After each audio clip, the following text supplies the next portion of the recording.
నమస్తే, నేను మీ నగేష్. ఎంబీబీఎస్ యాజమాన్య కోట్ల సీట్ల కేటాయింపును ఎన్టీఆర్ హెల్త్ యూనివర్సిటీ పూర్తి చేసింది.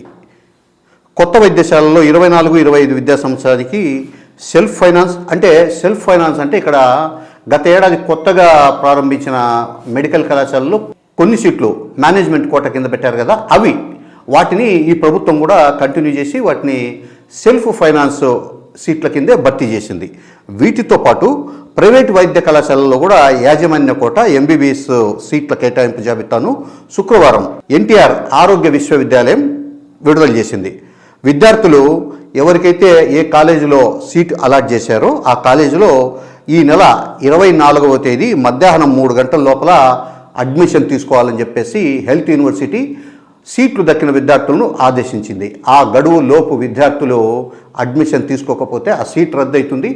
నెక్స్ట్ మెరిట్లో అప్లై చేసుకున్న వాళ్ళలో ఎవరైతే ఉంటారో వారికి ఆ సీటు కేటాయించడం జరుగుతుంది. అలాగే children's of armed personnel CAP ఈ విభాగంలో కూడా కొన్ని ఎంబీబీఎస్ సీట్లు ఉంటాయి. వీటికి సంబంధించి ఎంబీబీఎస్, బీడీఎస్, కన్వీనర్ కోటా ప్రవేశాల కోసం దరఖాస్తు చేసుకున్న విద్యార్థుల ప్రయారిటీ జాబితాను ఎన్టీఆర్ హెల్త్ యూనివర్సిటీ నిన్న విడుదల చేసింది.